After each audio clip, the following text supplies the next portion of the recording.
Welcome, one and all, to the Stock Up Podcast, your one-stop shop for stocking up on the information you need to qualify for the Pro Tour. I am Alex Midas. He is Jacob Negro. Jacob, sir, how you doing? Pretty good, Alex. How are you doing? I'm good. I woke up nice and early because I was excited about the bands. What did you? Are you usually up early, or were you excited too? I'm usually just up earlier than they announce them. But yeah, Nice. I was excited because we've got some events, or I've got some events coming up that Standard actually matters for still. Before my Modern Pro Tour, I've got my eyes on the Arena qualifier weekends in July, which is going to be Standard. So that's going to be exactly this format that we're talking about today. And then about a month after that, there's a Laughing Dragon NXB. That's just kind of like an open event. I mean, it's technically an RCQ2, I think, though. You know, it's like a 20K prize pool or something, and it's also Standard in Phoenix. So yeah, you know, when we talked about what I thought they'd ban and whatnot, and what I would ban personally, I only recommended a couple of cards just because I figured they want to be light-handed with, you know, they're moving to 3-year Standard, and I think their mentality now is they want to protect people's investments in paper cards and that sort of thing. But now that I saw the huge list of bans, it was really exciting. I'm kind of stoked to brew with some of the new cards. yeah, you know, I mean, this 7's a lot of bans at the same time. For sure.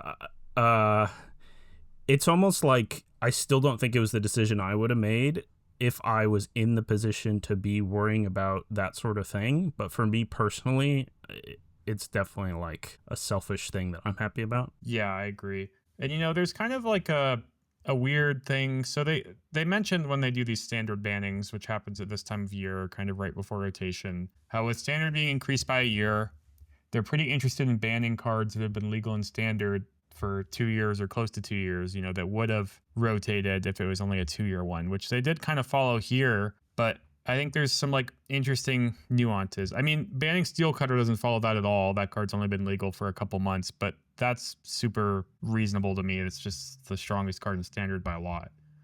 But the other ones, all of them except for Abuelo's Awakening are... No, Abuelo's is in that category too, right? They're all in that category of being printed like over a year ago. Mm-hmm. You know, before you get too deep into it, let me read out what's banned really quick. So for Standard, we have Corey Steelcutter banned, Abuelo's Awakening banned. That's the 4-mana sorcery that gets back omniscience. Monstrous Rage banned, Heartfire Hero banned, Up the Beanstalk banned, Hopeless Nightmare banned, This Town Ain't Big Enough banned. So lots of cards that people were expecting, I would say. Monstrous Rage, Steel Cutter, and maybe even Heartfire Hero. But then they also did, you know, some proactive bans, Up the Beanstalk, Abuelo's Awakening, which I, you know, interrupted you while you're talking about Hopeless Nightmare and This Town Ain't Big Enough. Yeah. So last week, what did we say? I mean, we predicted they'd have to hit something out of red, at least Rage or a Mouse or both. So the both happened. That doesn't seem that weird. And then they did also what we talked about, which was hit both Beans and one of the Omniscience combo cards. But then they did a thing we didn't even mention, which was hit Pixie, and kind of hit it in 2 ways, which is pretty surprising to me. I agree. One of the things they mentioned about Hopeless Nightmare in particular, and This Town Ain't Big Enough, I guess, was that they seemed kind of focused on the fun factor. Yeah.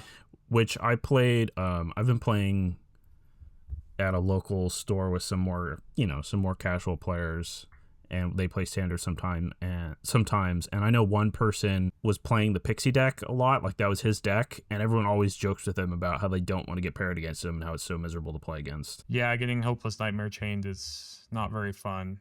And then and then This Town Made Big Enough, in some games, that doing that repeatedly with the Storm Chasers talent is pretty annoying. Yeah, I agree. I think, so it's interesting to me is, so I think hitting things in mono red makes sense. That's, a deck that's performing extremely well, and it's been around since Bloomborough, so almost a year now that we've kind of just been seeing basically the same deck. Hitting something from Omniscience makes sense because it's performing so well, and it's kind of just a boring combo deck. Up the Beanstalk kind of fits perfectly in this category of a card that's seen play basically since it's been printed. So it's basically had a nice 2-year run in standard anyways. So it kind of fits that category perfectly of like, it's been in a lot of strong decks and it's just been a deck to worry about its entire existence. Banned in Modern. Banned in Modern already, yeah. So that one makes a lot of sense to me. The Pixie ones, while I agree with your points, it's just, I'm not sure they've put up the data. They did it, the one Spotlight Series in Atlanta, but that was the breakout tournament for that deck, and that was January, And these are cards that, even though, yes, Hopeless Nightmare is from the same set as Monstrous Rage and Up the Beanstalk, and yes, This Town Ain't Big Enough also would normally rotate with this rotation. Outlaws of Thunder Junction was the last set of that year, so it really didn't have time to shine. And then on top of that, it's just, these cards have only been in the spotlight together for half a year. They didn't even see play at the last Worlds, even though their entire deck was legal, like to some extent. Yeah, I mean, it's definitely on the aggressive side. It's interesting, that person that I play with locally, I mean, that Hopeless Nightmare in This Town Ain't Big Enough, he, as per Pixie, was his deck. I wonder what he does now. I guess he's just kind of screwed. So there's definitely real costs to these sort of things. Yeah, definitely. It hurts people a lot. I think that bans like these sometimes kill standard more than, attendance, especially more than people give it credit for. To steelman their argument, do you think, because a lot of these changes, I think they're trying to make standard different. They even joked about calling it an early rotation. I always complained that the mono red plus Up the Beanstalk sort of created this pincer effect where it was hard to build a slow deck or anything in the middle. Like, you had to have a really fast deck or basically be a Beanstalk deck or like a mill control deck.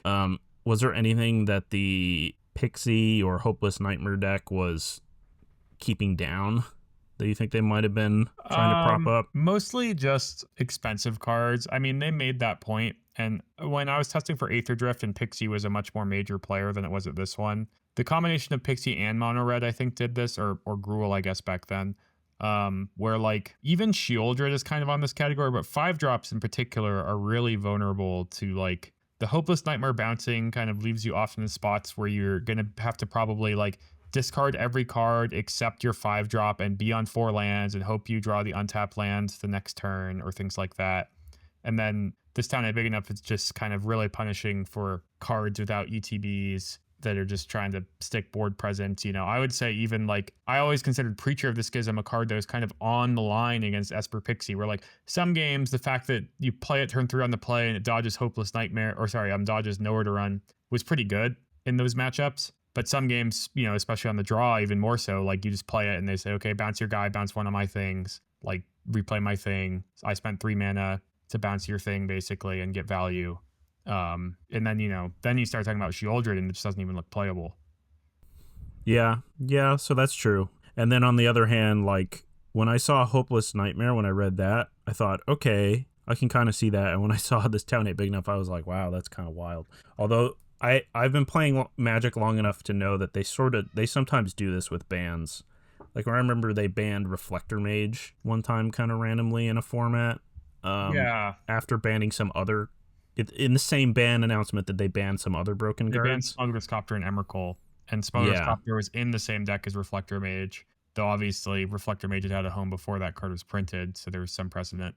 Banning 2 cards out of the best performing decks like Mono Red and even Prowess with the Monstrous Rage overlap, that makes sense to me. Banning a card that isn't a deck you expect to overperform with these bans also makes sense to me. Banning 2 cards from that deck that is a deck that, has to now like kind of live up to expectations and you didn't even give it a chance, that's what's pretty crazy to me. Yeah, I agree. Jim Davis made the point that banning Heartfire Hero also sort of banned the rare mouse. Yeah. The 2-drop, which I hadn't thought of before. And he would have liked to seen them ban the rare mouse instead of the Heartfire Hero, because the Heartfire Hero probably could have seen play still. Whereas banning the Heartfire Hero, you're probably not really going to be playing with the 2-mana Offspring mouse anymore. Yeah, I agree. You probably won't play Manifold Mouse at all. Emberheart Challenger might still see some play, but yeah. So it's kind of like they banned 3 cards from Mono Red, which maybe it's worth it. I don't know. I'm still kind of the opinion that Mono Red is the type of deck that could be kept in check pretty easily, whereas Steel Cutter was the real problem, but We'll just have to see. Yeah, I agree. So before, we're mostly going to talk about Standard this episode, but before we do that, I'm just going to touch real quickly on the rest of the ban list, and then if you have anything to say, we can talk about it. So we have Pioneer, no changes. Modern, no changes. Legacy, no changes. Vintage, no changes. Pauper, no changes. Alchemy, Corey Steelcutter suspended, whatever. Historic, which we both played a tiny bit of over the last few days. Counterspell is unbanned. I don't know what you think about that. Thought that was kind of odd. I couldn't have told you it was banned. Okay. Yeah. Well, it's funny because Memory Lapse is banned. Right. That's fair. Yeah, I noticed that. And they unbanned Counterspell, and I'm like, wait a second. Memory Lapse is really not fun, so that's maybe that's why. It's a really cool card to play against sometimes. Yeah, I could see that. I don't know that Counterspell is really what that format needs. But yeah, I don't know. The that format is still just kind of a mystery to me, even after seeing some of the people qualify in their decks. Yeah, that makes sense. I'm just not really in a spot to comment about it too much. The only other thing, Modern, no changes makes sense. Pioneer, no changes. I still feel like Pioneer needs something. Like maybe they should have just banned Corey and maybe even a mouse or something in Pioneer too. Yeah, Pioneer just hasn't been in the spotlight for a long time, so people haven't really had to care. But for those of you out of touch with Pioneer, if you have a Pioneer event coming up, I mean, it really looks like what we just saw in Standard. There's just Mono Red and Phoenix are really dominant. There used to be Demons in that mix, but I think Demons is going to suffer from the same thing the black mid-range decks did in Standard versus Phoenix, where they just can't beat a Steelcutter in play. Like, it's just too hard for them to interact with. It's not worth warping their deck to interact with it, because Abrade is like a terrible card against cards that aren't Steelcutter. It's not even that good against Steelcutter if they get a Monk. Yeah, it's such a dumb card. I think probably the level 1 place to start there is to figure out if you just want to play, like, what if the Mice deck is good against Phoenix, sort of how the Mono Red deck was good against Izzet, or if Phoenix is kind of structurally different and has a better matchup and that sort of thing. But okay, so the most obvious place to go after you get a bunch of bans, especially bans of cards that just came out, is to think about what decks were good before that maybe didn't get hit by the bans or didn't have cards in there. What prior good decks do you sort of have in mind that come to the top of your head after seeing these bans? Yeah, so there's a few, but I'm going to mention kind of what the big one is here, and I think that's Dimir Midrange. This is a deck that I think people really like playing, and it couldn't get hit at all. And aggressive strategies were certainly its downfall, and they kind of hit the major two aggressive things in the format. Kaito as a card, we've had a lot of standards that have been defined by the really powerful planeswalkers, and then they kind of tone down planeswalkers. Kaito's a really powerful planeswalker. It's just not very good when you're behind on board, because even though it can stun something, it can't really protect itself from 2 creatures, or it can't protect itself from creature lands. So there's still some things in check for it. But, it's a card that just always gets value when you play it, if you can ninjutsu it, and then it, just will draw a card immediately or worse, things like that. Yeah, and I'm pretty impressed. I was pretty impressed with the Duskmourn cat too, the Flash cat. Obviously, the deck's kind of built around that. Yeah. But yeah, that combined with just, there's a lot of good black removal in Standard at the moment, which is something that might actually change with a rotation. And then of course, the Bat, if people remember, that was a pretty big part of Standard before some of these red cards took over. Yeah, well, the Bat actually had kind of phased out of that deck at the time. Interestingly enough, it kind of returns just to give them any hope of beating Steelcutter, I think. I see. Okay. I didn't realize that quite exactly. Yeah, my opinion of Deep Cavern Bat, and Enduring Curiosity counts, but I don't think Kaito is very good with Deep Cavern Bat. I don't think ninjutsuing it is very strong. I really, valued being able to buff its power and toughness. I felt like that was a pretty big deal. So what did you rely on instead? You have the Siren Pirate, obviously, and then there's like the Flash Tapper. Floodplace Drowner is just kind of too perfect with Kaito and Enduring Curiosity, just because you want to get him damage. And then I saw there used to be a lot of Fairy Mastermind, which now that Up the Beanstalk is banned, it also doesn't really have as much good counterplay. It used to be one of the better cards you could play against Beanstalk decks because of that interaction. Yeah. So there And might, that card's gotten worse because of stock up too. Because the blue yeah. decks are more often their card advantage is to be selecting 2 cards rather than drawing. Yeah, and then on that topic, stock up, still one of the strongest cards in standard. Really for homes for it, we're just talking about like Jeskai and blue white control, or there might be a Dimir control deck. Yeah, control in this format has always kind of done okay. It seems like maybe a little bit of an underrated deck.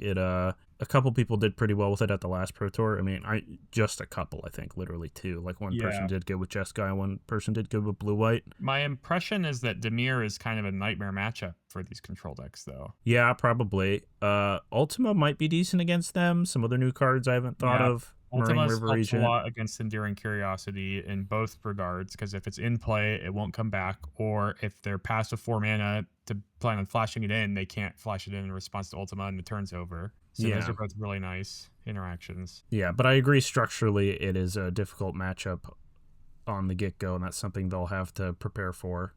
Because I agree that's probably going to be a big deck. Yeah, and it's just, what the best case against Kaido is like when they ninjutsu it, they draw a card and then you untap and get lost it. You can't even get lost it on their turn. Like it's pretty brutal. Yeah, that's another big problem.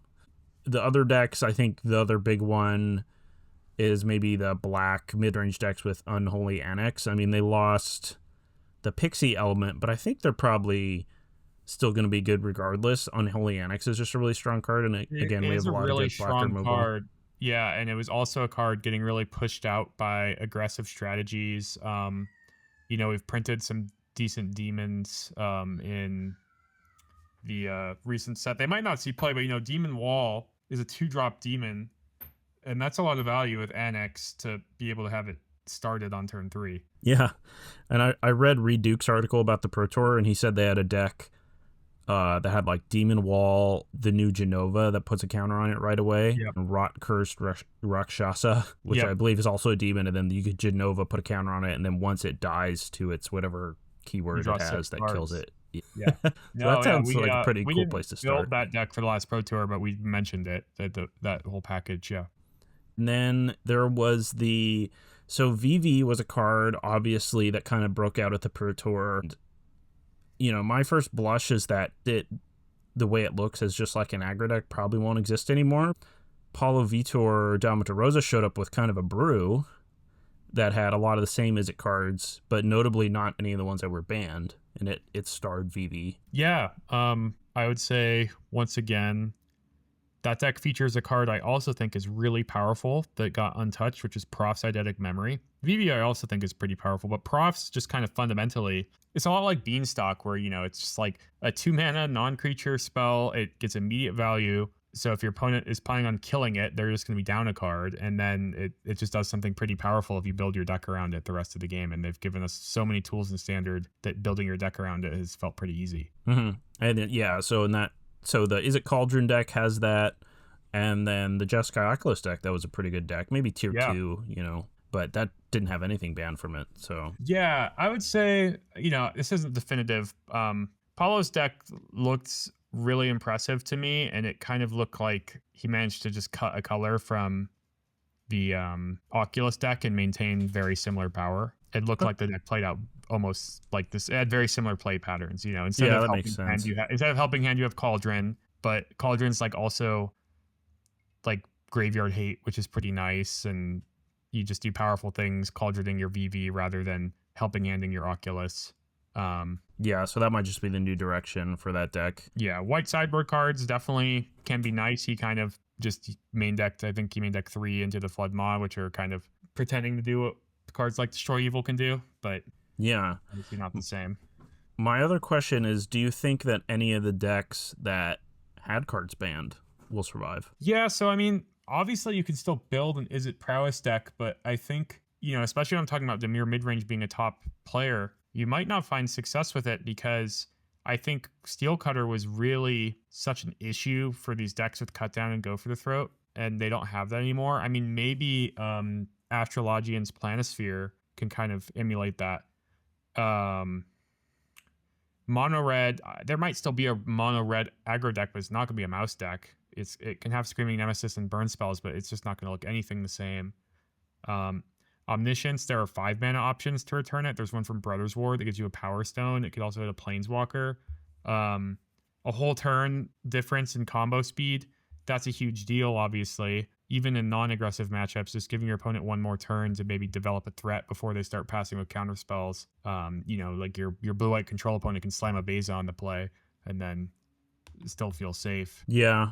The one thing I'll say is presumably the format's going to be a bit slower, at least, without Cutter and Red being as strong. Yeah, definitely. And, the Dragon package of Omniscience is still pretty strong. Also, it's interesting they didn't ban Omniscience and instead banned Abuela's Awakening, because I think especially with Roiling Dragonstorm and Meringue River Regent just getting printed, combined with they don't really have a need to play Lockdown anymore because the aggro decks kind of got banned, and then Omniscience is gonna be legal for 5 years. So it's just, if they print like anything, it could still make Omniscience work if you can reanimate it. It doesn't even have to be a white card. Do you think it's a mistake not to have banned Omniscience? Kind of, because I kind of just won't be surprised if cheating Omniscience into play happens again. The Roiling Dragonstorm River Regent thing it's so perfect. It's just 2 cards that let you discard this Omniscience, and they also just function to loop your deck once you have Omniscience in play. And it's just kind of the perfect package for that deck. Okay, speaking of Meringue River Regent, I have a list of cards that I wanted to keep an eye on in this new standard, even before rotation, but certainly after as well. Cards that have impressed me, but maybe didn't see a ton of play. I mean, Meringue River Regent obviously saw a ton of play in Omni, but I was also having success with it a lot in control decks. I think it's just a super strong card. Yeah, I agree. If you want to play counter spells, you really need to make sure you play these instant speed ways of card advantage to punish your opponent for not playing into your counter spells. And the Regent also just being kind of a stabilizing threat means, you're just pretty covered. You don't need to put, these decks have way more win cons than previous control decks you even had. I imagine your games aren't even that slow between Beza and River Regent and potentially Creature Lands and Fountain Port. Yeah, totally. There's sometimes, even if you plan on using River Regent mostly as the draw 3 mode or whatever, there's so many openings to just slam it as a giant double mana bar. It's absolutely a super good card. As someone that's played a lot of Omniscience, it's surprising how a game can just play out where Regent is the first amount of pressure you've played in the game, but because your opponent is maybe slow playing into your lockdown or things like that, you can just completely... Or they're trying to hold up negate, if you know, exactly. Or spell pierce, that sort of thing. Yep. Dispelling Exhale is a card that I think is quite a pretty strong counterspell for this format. It works well with River Regent. Yep. As for other dragons, I've liked Scavenger Regent and a blue-black control deck I was pretty happy with. The body is decent. Not quite as good as River Regent, but it's a decent win con. And then being able to have a recurable sweeper, I found to be pretty good as well. Yeah, I've seen the Scavenger Regent just pop up in Golgari mid-range decks, and it made a lot of sense to me. It's just a 2-for-1 in a sense, and also just gives you a main deck sweeper potentially if you're really behind on board versus an aggro deck. Yeah, that makes sense.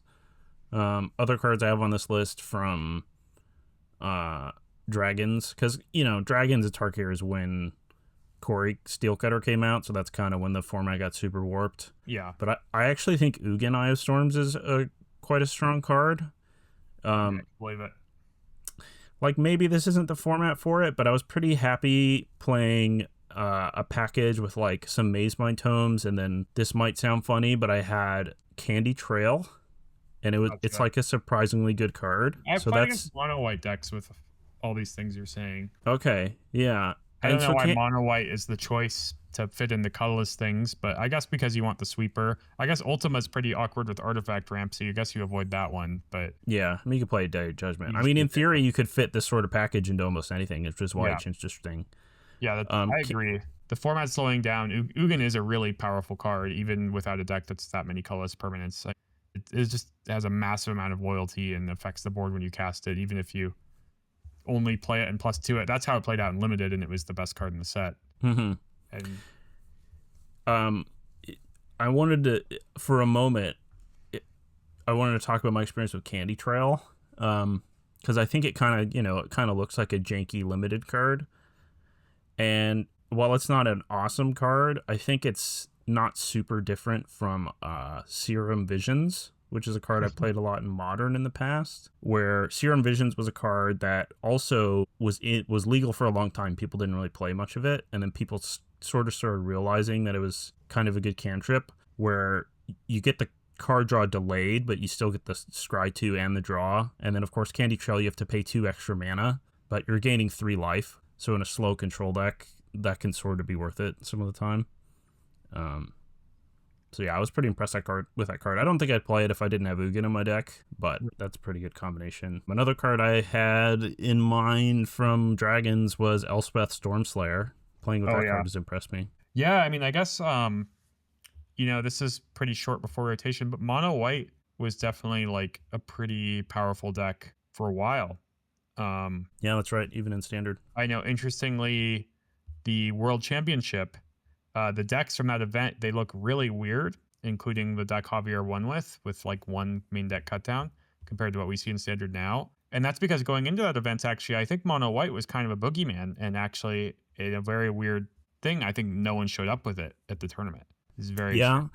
And if people don't play Omniscience anymore, I mean, that's yet to be seen. Yeah. Something like that could see a resurgence. I think Omniscience is one of the big reasons where you can't really play a deck like that. But Elspeth itself, just obviously it's really strong in that deck. You could probably fit it in some other spots as well. That's definitely been an overperformer. Yeah, I agree. When I've played against Elspeth in Standard versus Blue-White Controller Mono White, I'm definitely really impressed. I guess on that topic, another old deck that I haven't even seen with Elspeth yet, though it's probably amazing. There's just been like these green-white tokens decks that have existed before. And when we were looking at them for Pro Tour Aether Drift, it wasn't even something I looked at for this Pro Tour, but the mouse trampling over kind of thing was a huge deal. Yeah, that makes Elspeth a lot worse if you can't actually use the blockers for anything useful. Yeah. Honestly, Elspeth might just be a huge winner here. That sounds really powerful to me. Yeah, it's totally possible that it was being completely held down by Cutter and Monstrous Rage, because obviously the whole point of that card is that you're making 2 tokens a turn while gaining loyalty, so you can just chump block over and over. Yeah, and then the 0 for flying, or the potential to enter and kill a single big permanent if your opponent's just playing something of that strategy, all really powerful. Yeah. And then, obviously, we did our top 10 list for Final Fantasy already, but there's some cards in particular that I either didn't have on that list or I think have performed particularly well. I've really liked playing around with Esper Origins. Have you played this card at all? No, I haven't. So I think it might be the sort of card that people can play in green, ramp, or mid-range decks to replace Beanstalk. Obviously, it's a different card in totality, but I've been really impressed with it. I didn't realize on first glance, for some reason, that when you flash it back, from your graveyard, you also get to do the scry 2, gain 2 again. Yeah, I've played with it a lot in draft. I mean, it's really strong there, so I could believe it. It could slot in pretty well in a unit deck. Yeah, that's pretty much where I've been playing it, is in unit decks. Funny enough, I think it's the best performing limited card in the set by stats in Final Fantasy. That's close to what I would have guessed. That makes sense.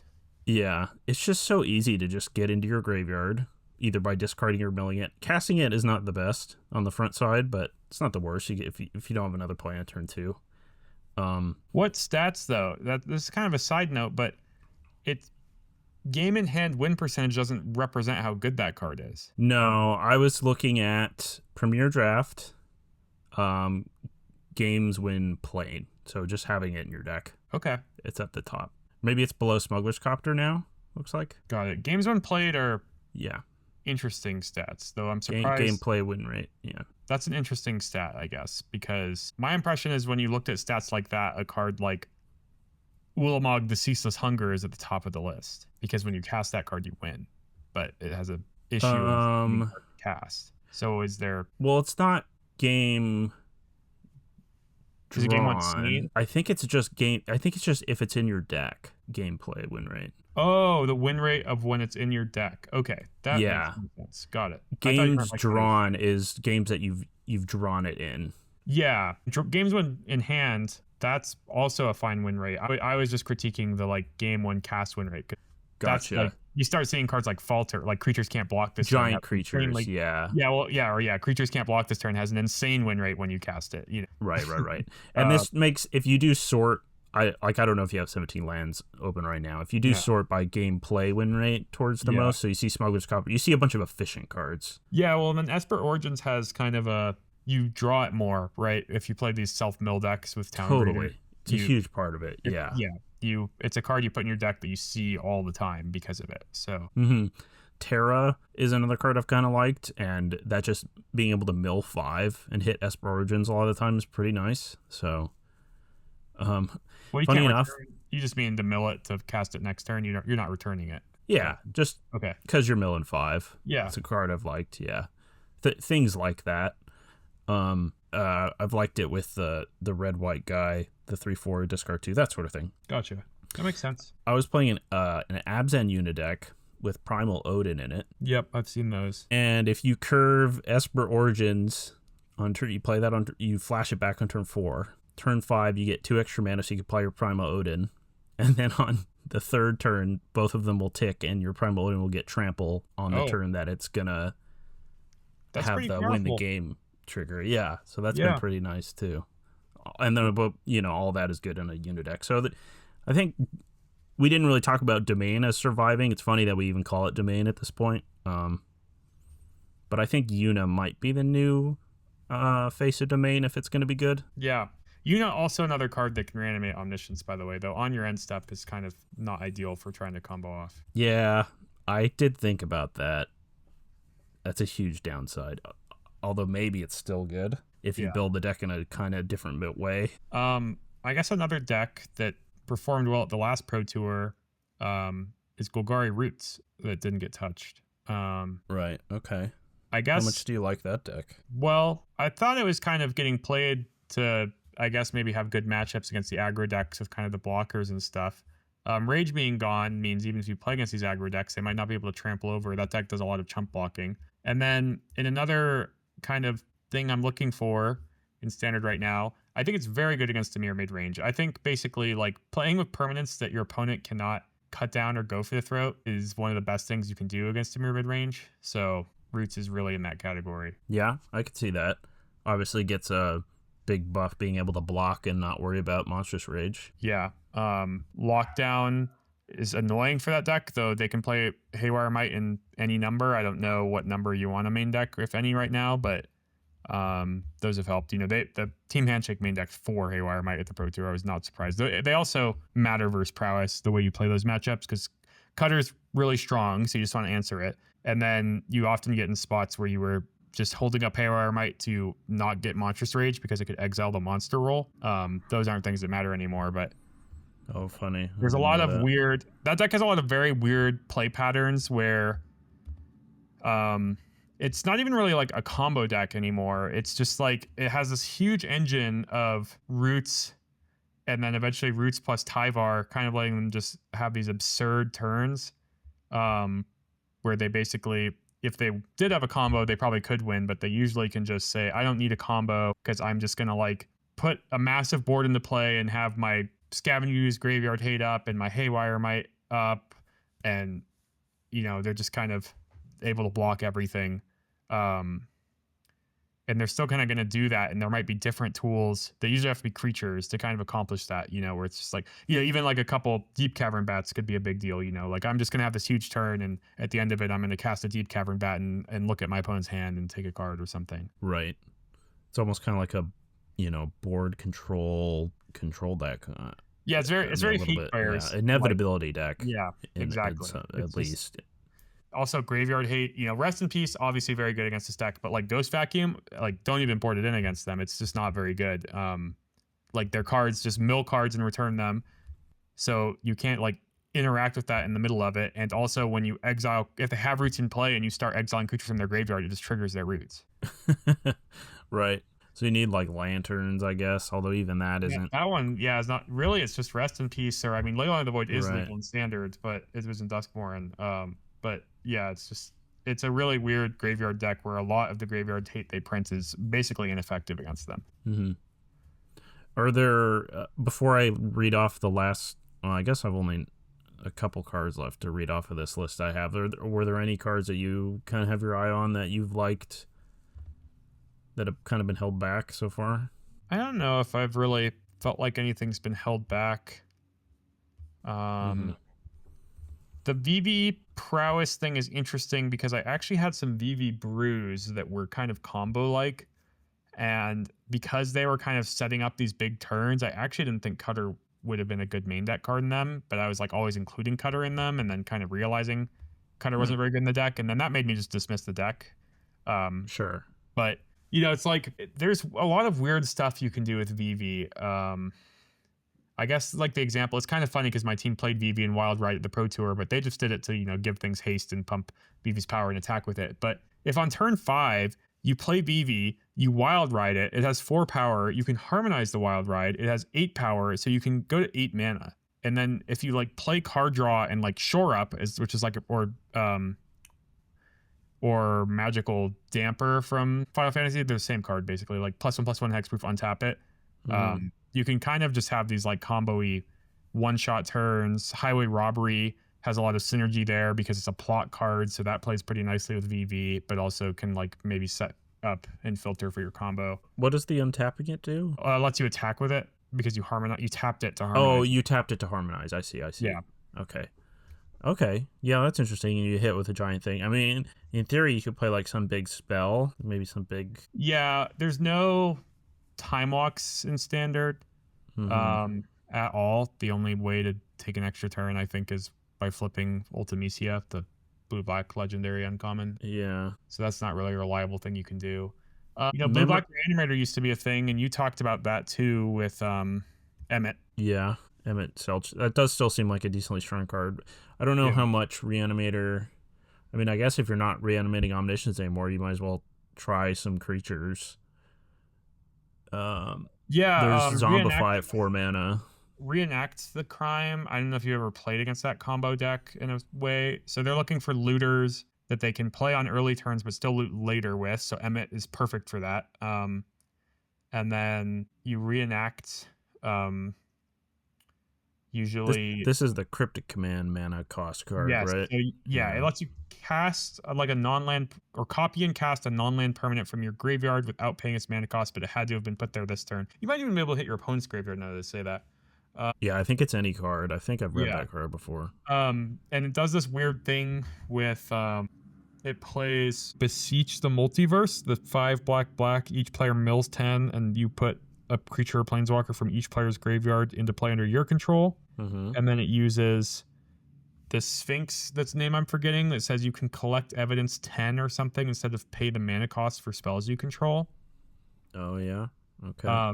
And this deck, obviously it can just reanimate these powerful things and then pass the turn. But on occasion, it like loops Beseeches and Atraxas and this evidence collecting thing to just cast enough Beseeches to mill your opponent.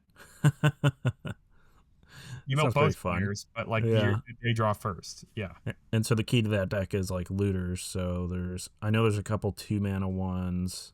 And then, Emmett would be a good fit for that. Yeah, it's this good mix of, like, you play these, like, Emmett is a perfect fit where, like, it's like a card your opponent kind of has to use removal on. So you're playing the game on an axis of, like, having some early plays that actually matter. You have Duress, so, you get to interact with your opponent in some regard.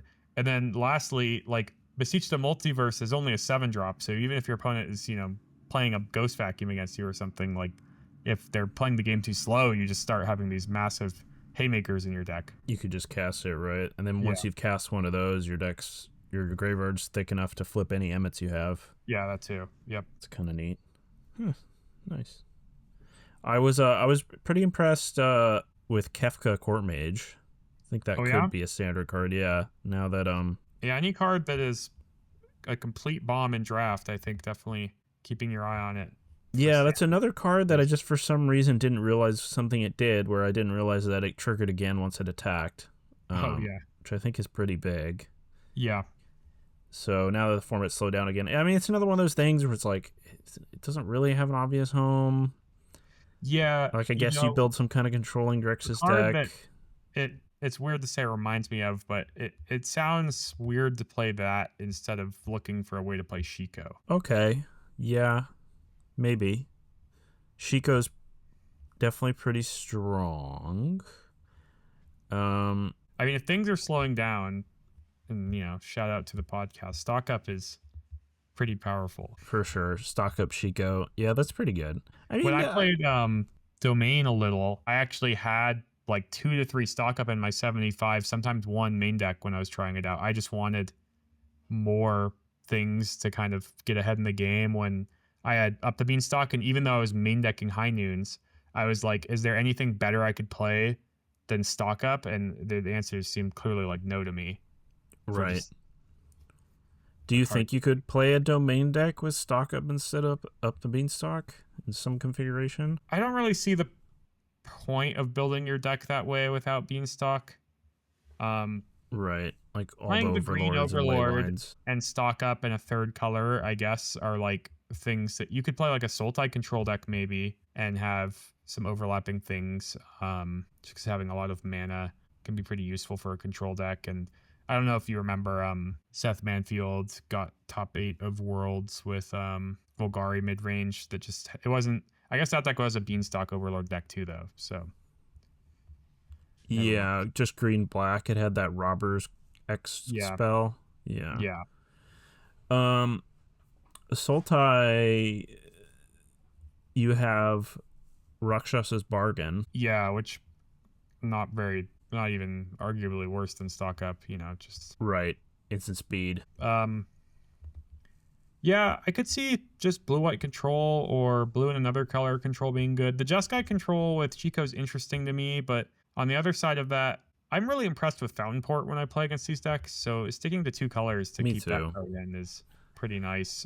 You also you might be able to afford playing Dimir control now because you might not really have to play Lockdown in these reactive decks anymore with the bans. Yeah, so I think a blue-black could be a real thing. Demolition Field is also, stock might be going up a bit of people playing a lot of that demon deck because they play that land a lot of the time. Yeah, I mean, Demolition Field also for if you're playing with counter spells, there might be more decks with Cavern of Souls, still a legal card. Yeah. Yeah, so I have in general been more impressed with 2-color control decks in this format. The Jeskai one, it's just so clunky, and Shiko's a bit of a part of why.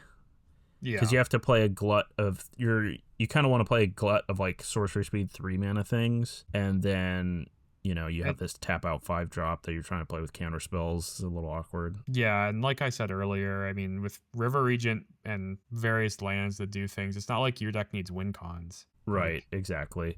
Yeah. I saw the blue-white control person that went 8-2 had Dreams of Laguna in their deck. Yeah, Mitchell Tamblin. Mm-hmm. Gotcha. Yeah, I'm looking at his list now, coincidentally. Oh, I see he had a heavy Plains mana base with Laydown Arms. Yeah, I wasn't so sure about that, to be honest. Yeah. Maybe if you expect a lot to mono red, maybe it made sense. Yeah, it seems, versus the deck that's mostly 1 and 2 drops, it makes more sense. That does make me feel kind of justified. I know it's just one person, but he did well at the Pro Tour, and I also sort of thought this before. I think Dreams of Laguna is better than Deduce and Think Twice. Yeah, the Deduce thing... Maybe not Deduce. So his deck had Lockdown, so not playing Deduce makes sense. But if you're not playing with Lockdown anymore... I mean, I guess Ultima has a similar problem, but if you're playing blue-black control, where you're going to have neither of these cards, you might want to revisit Deduce, yeah. I agree with that. Another card from the new set that it's interesting. I tried it and I thought it was pretty good, but I feel like it doesn't have the support cards around it. And honestly, it kind of needs a lot. Is Sephiroth Fabled Soldier, which is the Blood Artist card that we both really liked. No, great suggestion. So I can mention some things. We had some Sephiroth decks for the PT. Okay. One of the best cards of Sephiroth is Voice of Victory. That's just 3 bodies in 1 that turn. there are many one drops that are Doom's Traveler like. I believe there's at least 3 different ones, legal and standard, between white and black only. Like there's Nesting Bot, Infestation Sage, and there's definitely another one that just makes a creature when it dies for 1 mana. Oh yeah, the one that makes a mercenary from Outlaws. And yeah, I mean, I think there are some pretty good things going on. Maybe you can get into a 3rd color. If you know, a deck like that looking for a 3rd color is not crazy to me, just because you really need like the best in slot for everything to kind of work for your deck, if that makes sense. Yeah, it does. Like, you care a lot about having the perfect cards at every corner. But you know, also good mana could help, because that deck's probably going to play what is it, Barto, I don't know his full name, the one from LCI. The guy that has the unconditional sack attached to him, the 2/1. Yeah, sack outlet's really important. Aristocrat style decks like the Jund Cat deck and the original Aristocrat decks. So there's definitely a history of them being 3 colors. Fast lands play pretty well in that sort of deck while they're legal, since they, you know, a lot of the time your most important turns are 1 through 3. Yeah, Concealed Courtyard's not rotating. So the black-white, and we're getting Godless Shrine as one of the first shock lands. We can talk about that on a later episode, but the mana for black-white should still be pretty strong. Mm-hmm. And then I've liked Starting Town too as a 3-color. Yeah. Starting Town, I'm not a big fan of, but I suspect post-rotation it's going to be a card that is going to see a lot more play still. Yeah, I think so. Yeah, Sephiroth, Voice of Victory. Also, people have been splashing black more in Boros Energy and Modern, and including Sephiroth in their deck. It kind of... Oh, really? That's exactly cool. what I was talking about. I kind of suspected something similar, maybe. Where, you know, it's just like, Blood Artists are really strong. The effect is really powerful, and that one's even symmetrical. Like, it hits both players, creatures dying. And having it on a card that does anything instead of being a card that basically does nothing is really unique. It's not something we've ever seen before. Mm-hmm. Yeah, and it's pretty strong. I thought it'd be more easily fit into decks in Standard. There's just not quite as many things around it. So I was hoping. Maybe part of the problem, honestly, is temporary lockdown. Maybe the sack outlet's not being like amazing hurts a little too. You know, the Boros Energy deck does have Goblin Bombardment, which is basically like the best sack outlet of all time. So, right, if we had something like that, or maybe even just a little better than the stupid 2/1 in Standard, that would help a lot for sure. And then again, once lockdown rotates, I think flooding the board with lots of 1 and 2 mana creatures that, when they die, trigger is going to be more of a viable strategy as well. Yeah. I mean, also those types of creatures not having to deal with Monstrous Rage is definitely helpful. Totally. The last card I have on this list is Stiltskin Moogle Merchant. Oh, and yeah. you know, cards nowadays, they're just so strong. Like if you think about your last pack, Limited Chaff used to be something really embarrassing or bad to have in play. Nowadays, permanents are just so strong. There's nothing to really give your opponent that's like really demoralizing. But if they ever print something that's really embarrassing to have in play, I think Stiltskins could do some good work. I think Demonic Pact and Harmless Offering are legal in Standard. Well, that's not embarrassing to have in play. I mean, I guess you lose the game, but I was hoping for something a little worse. Something that like makes you tap something with like cumulative upkeep or something. That'd be perfect. Although, it would not. I guess you could just sack it. Cumulative upkeep, and then you can't sack it. That'd be perfect. good. Give them something like that. It's funny. When I like play locally, some people play like some real low level meme decks, and I'm kind of tempted to build one along with them. And I've been looking at playing Stiltskin and Demonic Pact, and I think the card that's best with it is there's like a blue falcon that has Coveted Falcon. Morph or whatever. Yeah. So like a tier 5 deck or whatever, but I was thinking about building like an Esper control deck that used Stiltskin and that guy and gave away Demonic Pact, you know. I've lost to my opponent giving me Demonic Pact. There's also Greed's Gambit. There's another one. Oh, what's that do? It's like 4-mana enchantment from big score where you make some bats and you gain life and draw cards, but then at the end of your turn you have to sack a creature, lose life, and discard a card. And then when it leaves play, you have to sack 3 creatures and lose 6 life and discard 3 cards. Like, it completely undoes. So you can't bargain it for value, but you can give it away. Yeah, that's pretty good. See that now? That's an example where like your opponent's going to be pretty embarrassed when they have that in play because they have to sack all their stuff, but they don't actually lose. So maybe I'll think about including that one. Yeah. The other one I thought of was the Blue Grimoire, where it comes in at 6 mana and you draw 5 cards when it comes into play. But then while it's in play, you like can't lose the game, but every time you take damage, you have to discard a card and you lose if you have no cards in hand. Yeah. So there's that one too. So now that I've taken you totally off this tangent, is there anything else you wanted to cover for standard? I guess so. Gruul Delirium is a deck that,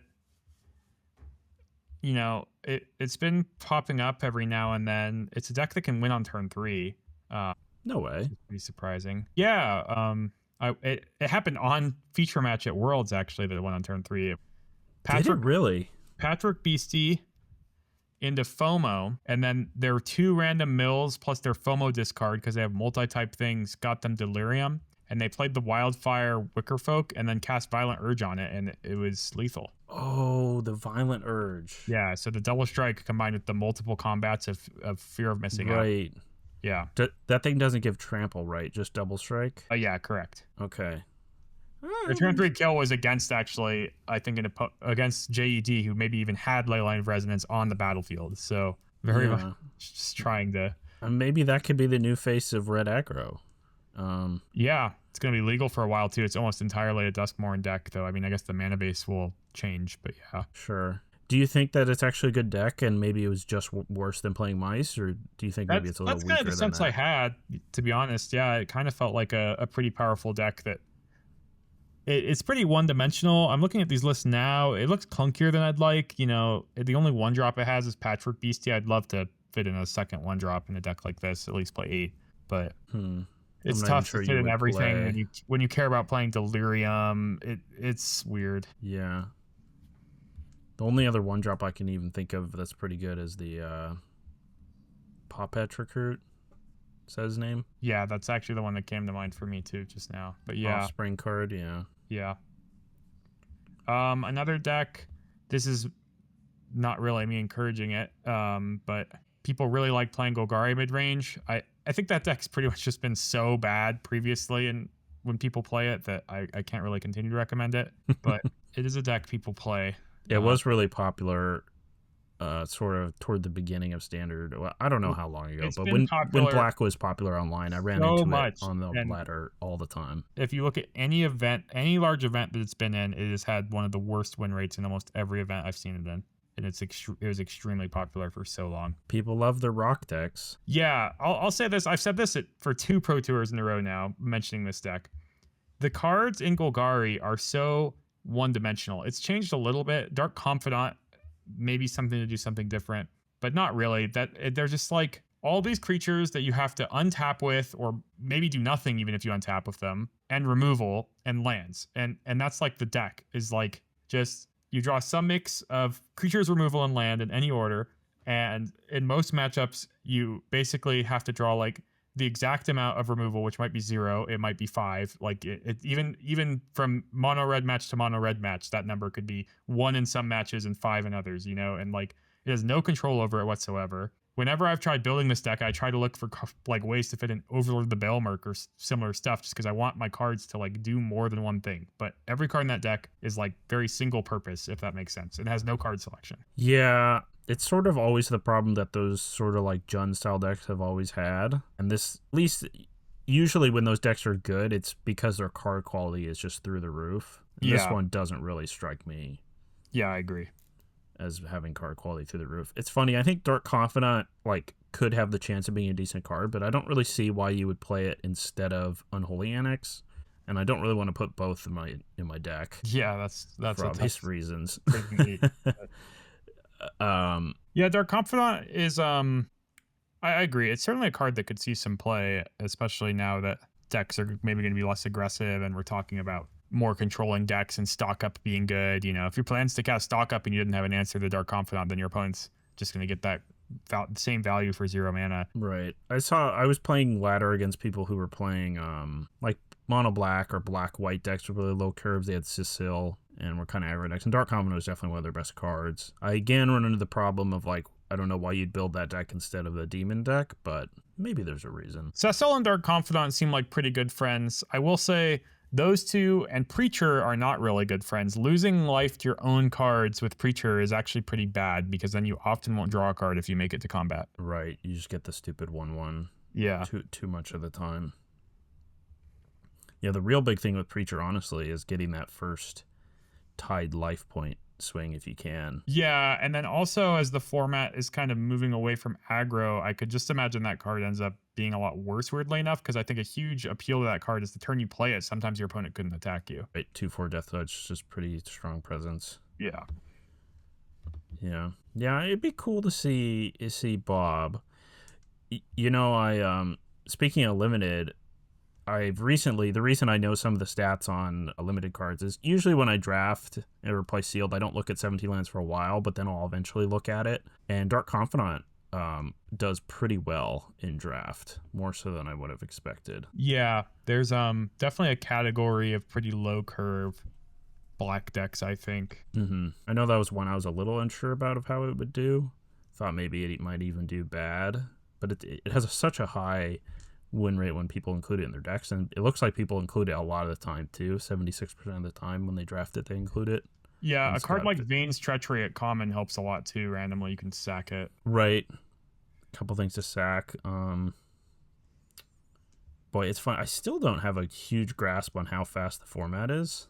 Some games are so grindy, and then some are pretty fast. Yeah, I kind of have felt like it's not that fast, but that doesn't mean it has to be grindy, because the aggro decks in this format, I think what ends up happening is they go kind of wide and play to the board really well, and then they end up like moving around these job select equipments, and the game ends up taking a lot of turns, but your opponent's kind of just been doomed for a while, where it's just like, I have 5 creatures and each single one of these is something you're going to have to trade a serious investment for, because at some point or another they're going to hold all my equipments. Okay, well, if we're talking about limited, we've probably covered everything for our episode here.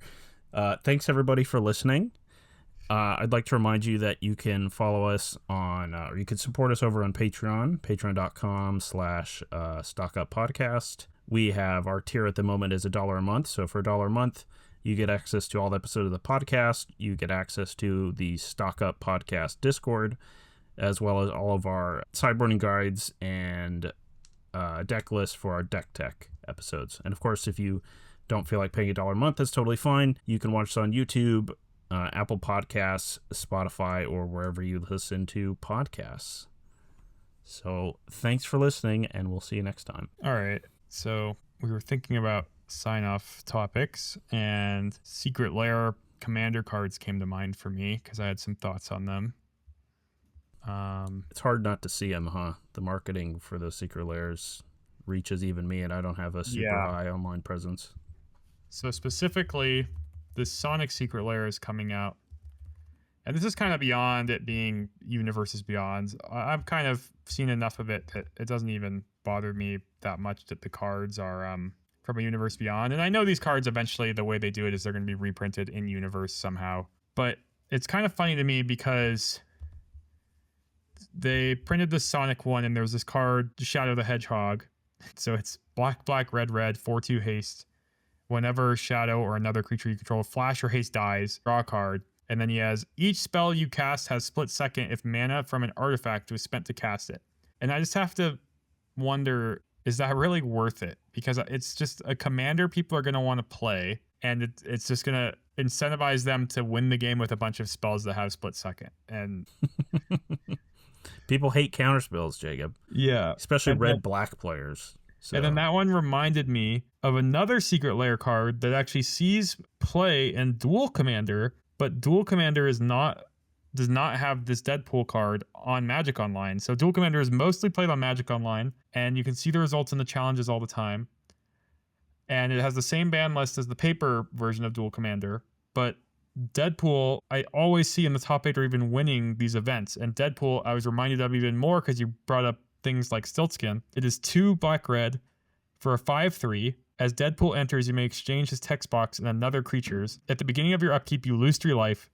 3 mana, sack this creature. Each other player draws a card. So it's a 4 mana 5/3 that gives heinous abilities to your opponent's creature and gets the own creatures, and it's worded in a way that it even gets ETBs. Nice. Yeah, and so it's strong and it's pretty unique, kind of fun. Yeah, it looks fun. I'd want to put it in a cube, or play it as my dual commander. But the only way to get it is through that secret lair, huh? Yeah, or just buy it for $14 on TCG Player right now. Apparently, that's not that bad. On Magic Online, how much is it? Might be no, a lot it doesn't of tickets. exist on Magic Online. That's what I'm saying. Oh, I see. So the format is different. It's right. Yeah.